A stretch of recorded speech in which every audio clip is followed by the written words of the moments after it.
Imagine with me for a moment. It's a bright, warm Saturday morning, and you decide to take a stroll around the park near your home. After a brisk walk, you sit on a bench in the shade of an oak tree next to a nice enough looking person. They say hi, and you say hi, and then they say what a nice day it is and how good it is to be alive.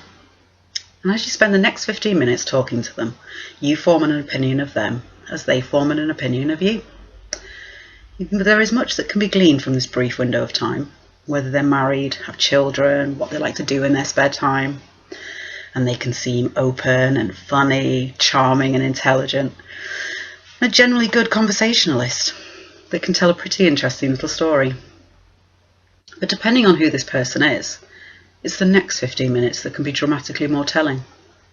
For instance, if they're in the early stages of Alzheimer's, they might tell you the same exact story, with the same exact body and facial movements, with the exact same punchline as before.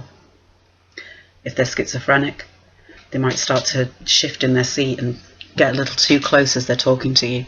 So you feel uncomfortable and you get up and you walk away, but you're looking over your shoulder to check that they're not following you. If I was the person on the bench, you'd find me a pretty interesting conversationalist. If you asked me what line of work I'm in, I would tell you that I'm a brain researcher.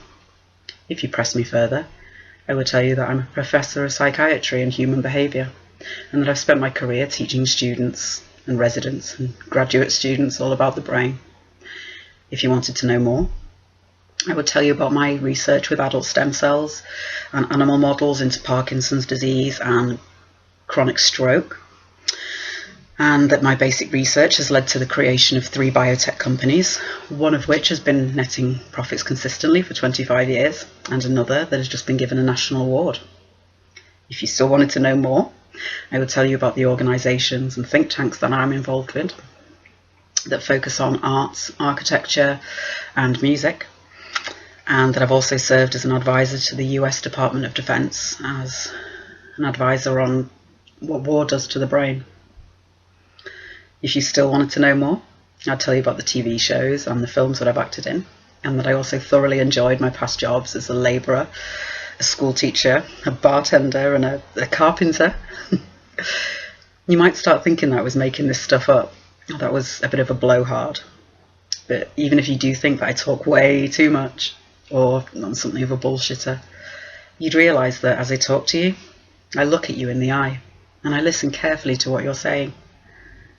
In fact, you might be surprised at how interested I seem in you and your opinions and how you view the world.